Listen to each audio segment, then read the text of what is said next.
Hola, ¿qué tal? Muy buenas noches con todos. Bienvenidos al Centro Peruano de Derecho Administrativo.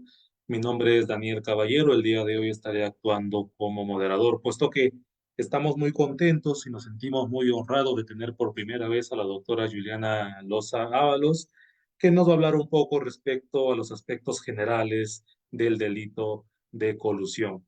Por supuesto que la doctora no necesita presentación, es ampliamente conocida, pero voy a dar una pequeña reseña de su hoja de vida. La doctora es especialista en Derecho Penal y Procesal Penal, cuenta con una maestría en Derecho Penal por la Pontificia Universidad Católica del Perú, cuenta con estudios en litigación oral en Estados Unidos, es conferencista en temas de Derecho Penal y Procesal Penal, ha participado en casos emblemáticos en nuestro país. Eh, Doctora, nos sentimos muy honrados, muy contentos de poder contar con usted por primera vez. Espero que no sea la última, por supuesto. No quiero extenderme mucho en la introducción, en la presentación. Siéntase bienvenida y le dejamos con su exposición. Buena suerte. Muchísimas gracias, Daniel. Para mí es un honor poder estar con ustedes el día de hoy. Y vamos a conversar, porque de eso se trata un tanto, de cuestiones fundamentales, diría yo, de uno de los tipos penales que suele ser siempre más recurrentes en la práctica de, digamos, este sistema que tiene que ver con delitos de corrupción de funcionarios.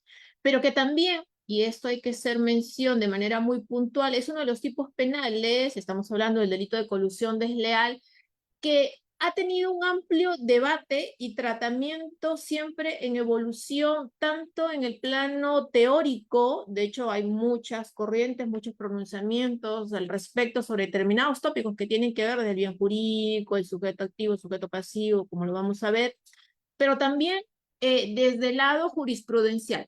Y del lado jurisprudencial, no solamente el tratamiento, el abordaje que se hace de este tipo penal no se agota en el lado sustantivo, sino que en los recientes pronunciamientos que hemos tenido en consideración, tanto de la Corte Suprema y recientemente también del Tribunal Constitucional, van en una línea de la configuración de la estructura de este tipo en resguardo del principio de legalidad y también el componente probatorio. Ese es un aspecto muy importante porque, claro, es uno de los tipos penales que del lado procesal suele construirse en algunos casos teniendo en cuenta los indicios. Claro, hay que saber cómo debemos de sentar las bases para de su lado, o dependiendo de la tesis que estás postulando, sea fiscal o sea defensa, vas a sustentar la construcción de la teoría del caso en cualquiera de estos aspectos. Entonces, cuando hablamos puntualmente, desde luego, del delito de colusión desleal, tenemos que hacer una mirada obligatoria a esta construcción de lo que se refiere a la administración pública, ¿no? En este rol sustancial que suele cumplir dentro de este esquema en el campo de las contrataciones de carácter estatal. Por el cual, desde luego, una cuestión fundamental que hay que tener en cuenta aquí es el deber, este deber de garantizar la transparencia respecto del gasto. Estamos hablando de un gasto de carácter público, ¿no? Estamos dentro de este contexto de la administración pública, la administración estatal. Cuando hablamos, desde luego, de contrataciones públicas, una primera cuestión que hay que tener en cuenta es a qué nos estamos refiriendo. Y ya en este punto la OCDE ha establecido que podemos mencionar o podemos hacer referencia a este cuando estamos haciendo mención a aquel proceso a través del cual una entidad pública se abastece de bienes, servicios y obras de manera oportuna y bajo las mejores condiciones, sea en este caso de precio y calidad para la satisfacción de una finalidad pública en busca de mejoras, en este caso tal condiciones que tengan que ver con la vida de los ciudadanos. Es un concepto que de sobremanera lo ha establecido la OCDE. En el tema de las contrataciones públicas, como todos sabemos, actualmente está regulada por la ley 32.069, que es del pasado 24 de junio de este año, que es la nueva ley o la ley general, en este caso de contrataciones públicas, en el cual hace referencia que este constituye un instrumento legal que utilizan las entidades públicas para adquirir, nuevamente haciendo referencia al contenido, bienes y servicios que estos requieran en procura especialmente aquí de los fines del Estado. Dentro de esto, obviamente, los márgenes o las cuestiones estadísticas que existen cuando hablamos precisamente de estas regulaciones, de este tipo penal, las contrataciones públicas suelen verse sumergidas en determinados actos de corrupción. Y de hecho ya la Contraloría Pública, incluso en un análisis que ha realizado precisamente el año pasado, este año en el mes pasado, ha establecido que de una evaluación de 2.928 entidades públicas a nivel nacional, por ejemplo, 321 entidades públicas registran puntajes altos y muy altos de riesgos de corrupción e inconducta funcional. Similar circunstancia, si ustedes revisan, por ejemplo, la web de la Defensoría del Pueblo, van a encontrar en lo que ellos denominan estos mapas de la corrupción el informe que hicieron el año pasado a propósito del semestre segundo del 2023, donde también van a encontrar datos referidos. Pues bueno, ¿a qué nos estamos refiriendo cuando hablamos del delito de colusión desleal? Yo creo que muchos de los que litigamos y analizamos teóricamente, académicamente, este tipo penal, desde luego una primera referencia normativa, o mejor dicho, la referencia normativa que debemos de echarle una mirada, es al artículo 384 del Código Penal, en el cual está establecido precisamente este tipo penal.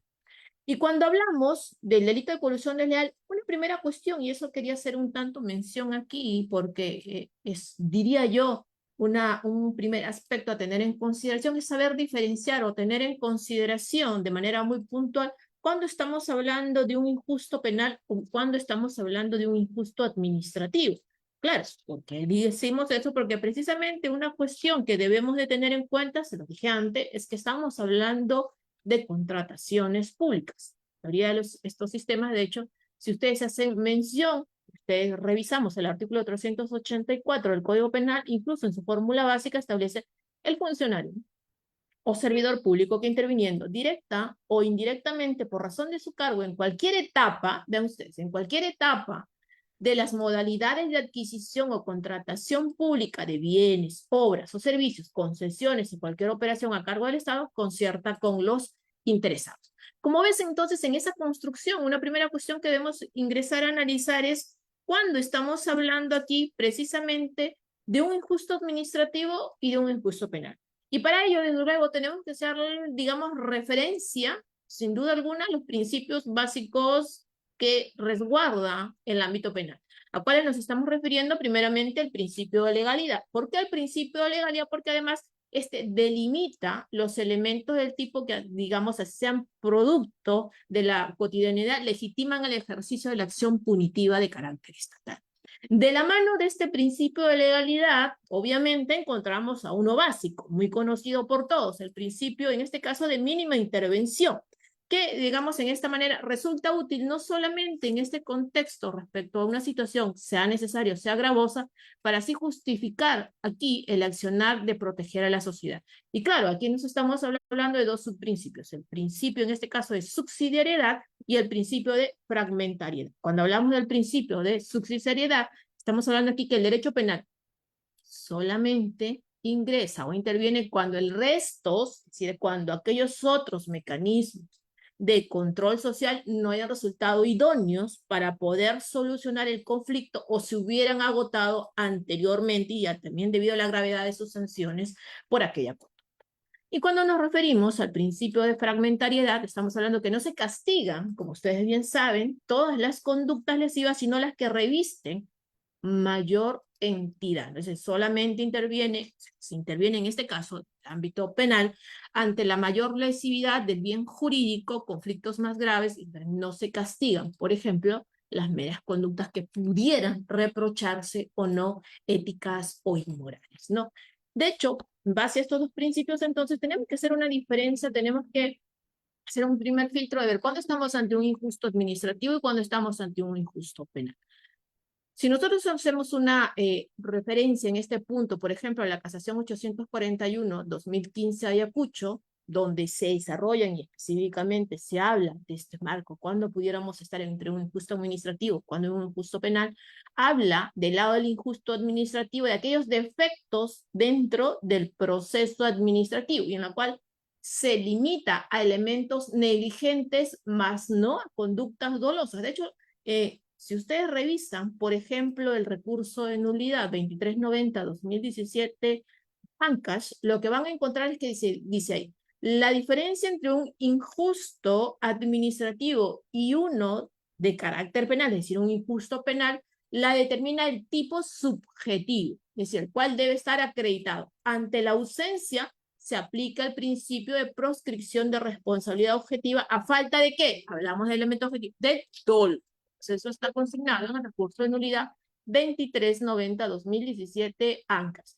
Del lado del injusto penal, es decir, cuando ya estamos hablando que la ley penal determina la conducta típica, ¿en virtud de cuál? Lo vimos antes, en virtud del principio de legalidad, que era lo que estamos conversando. Entonces, la relevancia penal dentro de este contexto es determinada por los principios a los cuales también hicimos mención hace un momento. Derecho penal como última ratio, de última intervención, en lo que estamos configurando para poder ingresar recién al injusto penal. Es decir, que implica el quebrantamiento de una norma administrativa, o en ese caso para el injusto administrativo, y una norma penal. Ahora, hay determinadas propuestas o tesis que tienen que ver con esta delimitación. Hay una diferencia, digamos, formal, o a quienes que dicen que hay esta diferencia formal, en lo que tiene que ver, y esta es la posición de Tiedemann, por ejemplo, donde habla de que el efecto, o es el efecto, mejor dicho, el que se tiene en cuenta. Las sanciones en diferentes tipos de ley. De un lado, la sanción administrativa y de otro lado, la sanción en la ley penal. Sin embargo, hay otros quienes refieren, como el profesor Feijó, a esta diferencia de carácter sustancial. ¿A qué nos estamos refiriendo aquí? Que los fines acá del injusto administrativo son distintos a los fines del injusto penal. Es decir, este reproche retributivo de la imposición de la pena, ¿no? Puede preferir riesgos futuros o potenciales, estamos hablando de los delitos de peligro, mientras que en el derecho administrativo está encargado de prevenir precisamente estas cuestiones o estas situaciones que suelen denominarse de riesgo. Cuando hablamos de la naturaleza jurídica, desde luego, una de las primeras cuestiones que debemos de tener en cuenta, ya que estamos hablando del tipo penal de colusión desleal, es esta diferenciación formal típica en los delitos de función de la amplitud del círculo de autores. Muy concreto, los delitos comunes y los delitos especiales. Cuando estamos hablando de los delitos comunes, bueno, puede ser realizado, como ustedes saben, por cualquier persona. En el caso de los delitos especiales, solamente puede ser realizado por algunas personas en particular. En este caso, en el caso de los delitos comunes, no hay una exigencia, digamos, alguna de alguna condición o de algún estatus jurídico. En cambio, en los delitos especiales hay una exigencia de una posición jurídica, es decir, de una cualidad especial. En el caso de los delitos comunes, generalmente están fundamentados en delitos de dominio, y en el caso de los delitos especiados, generalmente están fundamentados en delitos de infracción del deber. Dentro de esto, ya que estamos hablando de estas teorías, cuando hablamos de la teoría de la infracción del deber de Rossin, es decir, aquella donde se diferencia entre dos tipos de delitos, ¿no? Los delitos de dominio y los delitos de infracción del deber. Cuando estamos hablando de los delitos de dominio, se le imputa la responsabilidad penal al sujeto que domine el hecho. Es decir, el sujeto es responsable por causar ontológicamente el resultado lesivo. En los casos de los delitos de infracción del deber, solo le será imputable la responsabilidad penal al autor con la calidad, esa cualificación especial, que es el sujeto cualificado, es decir, cuando infringe su deber especial. Dentro de ese contexto, entonces, cuando estamos hablando de esta teoría, el tipo penal de colusión delimita el círculo de autores, es decir, a los obligados con este carácter especial. Por ello es también un delito, el de colusión se considera así, un delito de carácter especial. Porque lo vamos a ver a continuación cuando hablamos de esto, pero antes de eso, para hacer mención a esta, dentro del ámbito de las teorías funcionales, por ejemplo, la teoría de las competencias a las cuales hace referencia Jacobs, las habla que el delito dentro de ese contexto, el delito de colusión desleal sería entonces un delito de competencia institucional por infracción de un deber positivo. Y que en este caso la institución, la base de la sociedad a la cual se vincula el portador de este deber positivo es el Estado. Específicamente, dentro de este contexto, la administración pública, que era lo que hablábamos al inicio. Entonces, aquí la imputación jurídico-penal del delito se fundamenta en la infracción de un deber, sea negativo o sea positivo, contenido en una competencia o esfera de la libertad de organización de que tienen, en este contexto, todas las personas.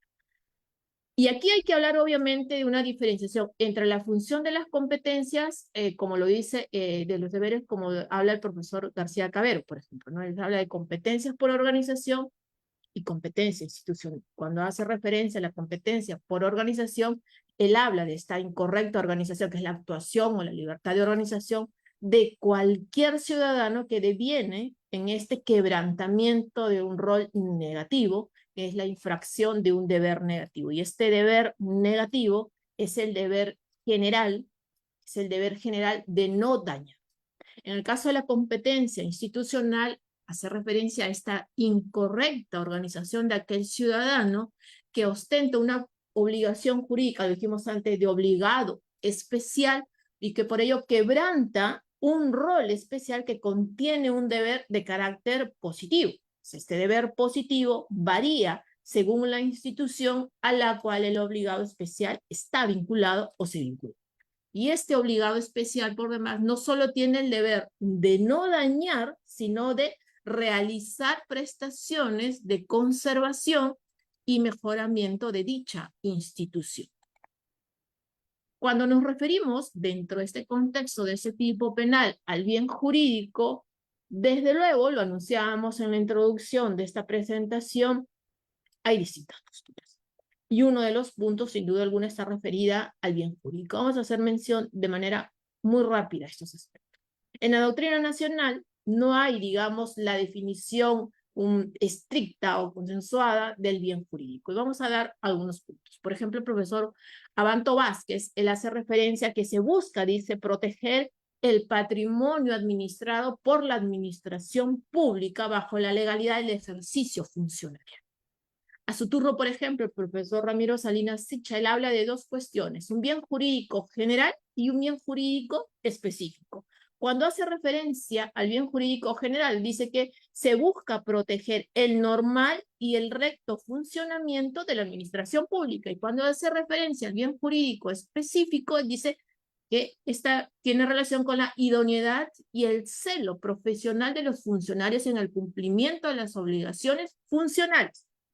Si nosotros revisamos en esta línea, por ejemplo, el profesor Raúl Pariona, él habla incluso de 5 cuestiones fundamentales. Habla de la legalidad, es decir, referida a la actuación legal de los funcionarios públicos con deberes especiales, a la lealtad, en segundo punto, dice de no defraudar los intereses patrimoniales estatales, son intereses de la comunidad, al patrimonio del Estado, es lo que hace referencia en tercer lugar a los intereses fundamentales, en cuarto lugar hace referencia a la corrección, es decir, de los defectos en el marco de la contratación, y en quinto lugar hace referencia a la imparcialidad, es decir, del rol objetivo que excluye favorecimientos de carácter indebido. Dentro de eso, desde luego, la cuestión tampoco es tan pacífica dentro de la línea jurisprudencial que se ha trazado. Si ustedes revisan, por ejemplo, un pronunciamiento del Tribunal Constitucional, como es el expediente 020-2003, acción de inconstitucionalidad, lo que dice es que se busca proteger los principios de la contratación pública para obtener el mayor grado de eficiencia en las adquisiciones o enajenaciones efectuadas por el Estado al amparo del artículo 76 de la Constitución.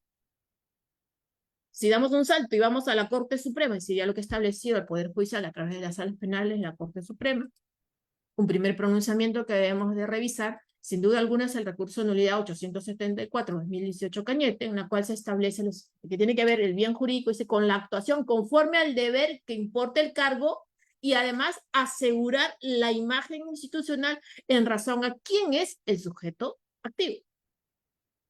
Y claro, cuando nosotros vamos y revisamos, por ejemplo, la casación 9-2018 Junín, vamos a encontrar dos aspectos. De un lado, hace referencia a este deber funcionarial, donde dice que es el objeto de protección sustancial por el contexto administrativo de compras estatales, es el deber de responder a la confianza que implica administrar y disponer del dinero público. Pero también, en esta Casación 9/2018, hace referencia al patrimonio estatal, pero hace referencia y precisa allí que en un contexto no económico, sino de asignación de los recursos públicos de manera eficiente y funcional. Como ven ustedes, no termina siendo pacífico. Ahora, dentro de la doctrina funcionalista actual, la referencia que se hace es al correcto desempeño del ejercicio funcionarial. Ese es a lo que estamos viendo, el deber institucional. Es una expectativa de carácter normativo. Y aquí también encontramos distintas posiciones importantes a tener en consideración, desde luego, todas ellas. Por ejemplo, Martínez Guamán hace referencia a la tutela de expectativa normativa de la conducta, que las partes en los procesos de contratación pública no abusen de sus facultades o no cumplan los deberes que emanan de su participación para concertar una defraudación estatal. O sea, hay una expectativa normativa de este deber de no infringir una norma de carácter penal. Si nosotros revisamos a lo que establece, por ejemplo, el profesor Castillo Alba, él hace referencia a la sociedad, dice que cuenta con esta expectativa. Vean ustedes que dentro de esta doctrina funcionalista actual, lo que se hace referencia es esta expectativa de que el funcionario no infrinja aquellas obligaciones en el marco de los procesos, nuevamente, estamos conversando, de las contrataciones públicas que puedan traer aparejado un daño para el Estado. Siguiendo en esta línea, desde luego, y si tomamos en consideración, por ejemplo, los pronunciamientos o el enunciado del profesor Jacobs, que habla de esta expectativa normativa sobre un rol positivo, ese deber de no infringir, nuevamente, este deber de carácter institucional, desde luego que vamos a tener en cuenta aquí que a los obligados, por ejemplo, institucionales, se les impone este deber de configurar su organización con respecto a los bienes asignados públicamente, que a su vez son tutelados por los tipos penales. Claro, desde luego también aquí hay que tener en cuenta otro factor, que los funcionarios conservan acá los deberes de garantes regidos dentro de esta relación de confianza que proporciona precisamente esta garantía, es decir, en este caso, la relación con el Estado, de lo que estamos dando cuenta. Como ven, entonces, son distintos pronunciamientos, distintas posiciones y todas ellas muy importante. Vayamos rápidamente, antes de agotar el tiempo, a lo que debemos de tener en cuenta y veamos la tipicidad. Y claro, cuando hablamos de la tipicidad, un primer factor que debemos de tener en cuenta es la tipicidad objetiva. ¿Quién es el sujeto activo del delito de colusión desleal? Bueno, estamos refiriendo a ellos, un funcionario o servidor público. ¿Cómo se denomina en estos delitos especiales, como es el delito de colusión, estos delitos de encuentro? Tengan en cuenta que el delito de colusión es un delito de encuentro, es decir, requiere de ambas partes. En el caso de los funcionarios o servidores públicos son denominados intraneos. Lo vamos a ver después, hacen referencia a los extraneos en otra categoría. En el caso del sujeto activo, son los funcionarios o servidores públicos denominados intraneos. Dentro de la doctrina tradicional dominante, es considerado como aquel o facultado autorizado para intervenir en estas contrataciones públicas según las disposiciones legales, resoluciones administrativas o por delegación específica. Y aquellos que actúen especialmente en razón de su cargo o que actúen por una comisión especial, además de detentar, como dice el profesor Raúl Pariana, por ejemplo, un vínculo funcionarial en los procesos de contratación pública a cargo del Estado. Dentro de la doctrina funcionalista, este rol, la referencia al rol especial, el funcionario público, que por su rol especial se considera es garante, como lo establece, por ejemplo, el profesor Polanyi, dice, aquel que por su rol especial es garante de la confianza especial por la parcela de realidad institucional que gestiona, es lo que hace mención el profesor Polanyi, dice, está afianzado en el ejercicio de la función pública y al propio tiempo está fomentando la confianza de la población en la administración pública y que contribuye con su comportamiento personal al mantenimiento de la estructura administrativa en general. Dentro de esto, obviamente, cuando hacemos referencia a quiénes son los funcionarios o servidor público, la primera mirada que debemos darle es al artículo 425 del Código Penal, en la cual se establece en un listado quiénes son considerados funcionarios o servidores públicos. Si ustedes quieren ingresar a un análisis mayor o más profundo sobre este desarrollo, pueden revisar, por ejemplo, la revisión de sentencia 503/2017 Callao en el fundamento quinto, donde se habla de esta incorporación de una noción amplia de funcionario o servidor público que no solamente comprende, se dice ahí, a quienes integran la carrera administrativa, los que desempeñan cargos políticos o de confianza, los miembros de las Fuerzas Armadas o la Policía Nacional, sino también, se establece en esta sentencia de revisión, a los que con independencia del régimen laboral presten servicios en organismos públicos en general, incluidas las empresas, en este caso públicas y sociedades de economía mixta, y en su mérito ejerzan funciones en ellas, y en segundo lugar también a los designados por autoridad competente para desempeñar actividades o funciones en nombre o al servicio del Estado o sus entidades. Y en el caso de los otros intervinientes, lo decíamos antes, teníamos el sujeto activo, el intraneus, pues está el extraneus. Aquellos que no poseen este deber positivo, son denominados los extraneus, no tienen esta competencia funcional dentro del marco de esta contratación pública y se incorporan o son considerados como partícipes dentro del título de imputación. Se infringen un deber negativo general de no contribuir con la defraudación organizativa que realiza acá el funcionario al concertar para defraudar su cometido estatal. ¿Quién es el sujeto pasivo? Obviamente el Estado. Pues, ¿por qué? Porque este deposita la confianza ¿en quién? En el funcionario público para lo cual se representa en concreto que tienen las entidades aquí y organismos públicos. ¿Cuál es la conducta típica? Rápidamente tengamos en cuenta los cuatro elementos, digamos, transversales que pueden existir. Primero, la intervención por razón del cargo, es decir, solo pueden ser sujetos activos del mismo funcionarios públicos que en razón de su cargo o comisión especial, que hace referencia a la norma, y que el tipo penal exige una relación funcional de carácter específica. En segundo lugar, la participación directa o indirecta del funcionario, que está revestida a través de su aporte y con la competencia debida, influya en el proceso de contratación pública.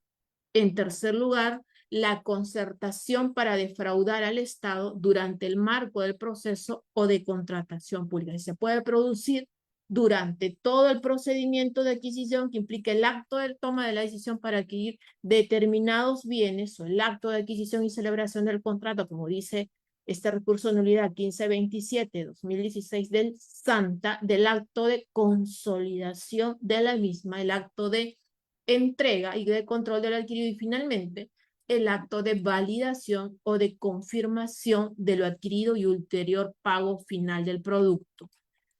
Y finalmente, la defraudación. Si respecto del primer párrafo del artículo 384 del Código Penal, que hace referencia a este delito de colusión de la concierta con los interesados para defraudar al Estado, el Tribunal Constitucional, por ejemplo, en un expediente 017/2011 PI, ha establecido en el fundamento 28 que el elemento de fraudar en el delito de colusión implicaría traicionar la confianza del Estado depositada en estos funcionarios. Y cuando hacemos referencia al segundo párrafo del artículo 384, es decir, la colusión desleal en su modalidad agravada, es decir, de que defraude patrimonialmente al Estado o entidad u organismo al Estado, entonces este segundo párrafo se refiere a la defraudación al patrimonio estatal ante el cual se prevé un incremento en el marco de la pena abstracta, ¿no? Cambian, ¿no? En el otro es de 3 a 6 en el simple y en el agravado desde 6 a 15, ¿no? Esta modalidad exigirá un perjuicio efectivo al patrimonio del Estado. No obstante lo anterior, lo que hay que tener en cuenta aquí es que también se defraudará, por ejemplo, patrimonialmente al Estado, como lo dice Guimaray y Rodríguez, en este caso, si se provoca la pérdida de la capacidad de disponer y asignar eficazmente el patrimonio del Estado, como por ejemplo, para obtener mejoras o ganancias a partir de la contratación realizada. Finalmente, si bien esta degradación de carácter patrimonial puede entenderse como la disminución patrimonial estatal, también hay que tener en cuenta, o también debemos de tener presente, la posibilidad de podido aumentar el patrimonio del Estado. Como ven, son aspectos básicos que podemos y debemos de tener en consideración cuando hablamos de este tipo penal. Como le digo, es uno de los que por lo general siempre hay debate, siempre hay cuestiones fundamentales, pero queríamos hoy día poder concentrar aspectos que sin duda alguna pueden servirnos o nos sirven a todos para poder mínimamente tener estos aspectos básicos del delito de colusión desleal. Así que, bueno, espero haber dado este panorama genérico del delito en mención y quedo como siempre muy agradecida. Gracias, doctora. Por supuesto que estos temas son muy debatibles, ¿no? Y más todavía en los tiempos que estamos viviendo. Y obviamente para poder desarrollar todo esto se necesitaría de muchas más sesiones. A ver, más que una pregunta, doctora, quisiera saber su opinión respecto a, bueno, al menos en el Perú, las fiscalías de corrupción especializadas, ¿no?, de anticorrupción, normalmente tienden a llevar al proceso cuando ven alguna irregularidad, ¿no?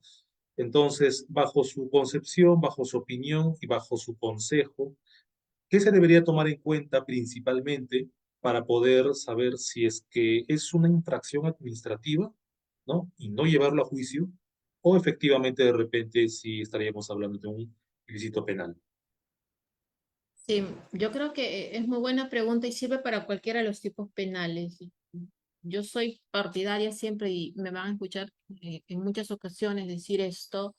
Yo creo que la labor del Ministerio Público cuando recibe una denuncia de parte o es, digamos, toma conocimiento de una noticia criminal, sea por los medios de comunicación o sea por cualquier cuestión y decide analizar la posibilidad de iniciar de oficio una investigación preliminar, debe partir en primer lugar de ver si es que los hechos a los cuales va a someter al sistema de justicia penal tienen este revestimiento de carácter penal. Y en el caso del delito de colusión, para poder hacer esta diferencia, lo primero que hay que tener en cuenta, a veces no existen, pero en la mayoría de veces sí lo hay, son esos informes de la Contraloría, ¿no? Donde suelen dar, digamos, aquellas cuestiones fundamentales que puedan servir para dar inicio a una investigación. Sin embargo, la primera cuestión fundamental es hay que ver si es que hasta el momento este tema de irregularidad administrativa no llega precisamente, recuerden lo que estábamos hablando, el elemento subjetivo es lo más importante a tener en consideración, que tiene que haber el dolo para ya poder hablar de la configuración de un delito de colusión desleal. Yo creo que hay que partir por esos dos factores a tener en cuenta cuando decidimos analizar o no si es que se va a empezar una investigación preliminar. Gracias, doctora. Sería excelente, al menos en el sistema penal peruano, que eso se cumpliera, ¿no? Porque muchas veces las fiscalías, ante cualquier infracción administrativa, lo quiere llevar al Poder Judicial, a la ley. Doctora, por último, para poder despedirnos, ¿algún consejo que quiera darle a los jóvenes abogados, a los estudiantes que quieren dedicarse a estos temas? Pues bueno, estudiar siempre, yo creo que la clave de nuestra carrera es siempre mantenernos en constante estudio. Como yo siempre lo digo, hemos elegido una carrera en la cual estamos destinados a siempre estudiar. Al abogado que no estudie, que no conozca, que no sepa no solo del caso, sino sepa de las recientes modificatorias normativas. Por ejemplo, ya se ha modificado el Código Penal, hay que saber de qué se trata, de las nuevas tendencias jurisprudenciales, hay que estar muy atento. Entonces, mi consejo siempre es estudie y además aprendan de sus errores, que todos los tenemos. Yo creo que de ahí hay que sacar las lecciones más valiosas siempre. Gracias, doctora. Entonces, llegamos al final. Le agradecemos otra vez a usted por su tiempo, por su disposición, a todo su equipo. Si tuviera palabras finales para poder despedirnos, doctora, a todo lo que están viendo, le agradeceríamos. Un agradecimiento especial a ustedes por esta gentil invitación y para mí siempre es un honor poder compartir, poder conversar sobre cuestiones de actualidad que yo creo que dentro del sistema de justicia siempre es bienvenido para seguir fomentando el debate y sobre todo la presencia académica. Así que muchísimas gracias y espero vernos pronto en un nuevo evento. Gracias, doctora. Muy buenas noches con todos. Hasta pronto. Nos vemos. Gracias. Doctora, disculpe, un minutito, por favor.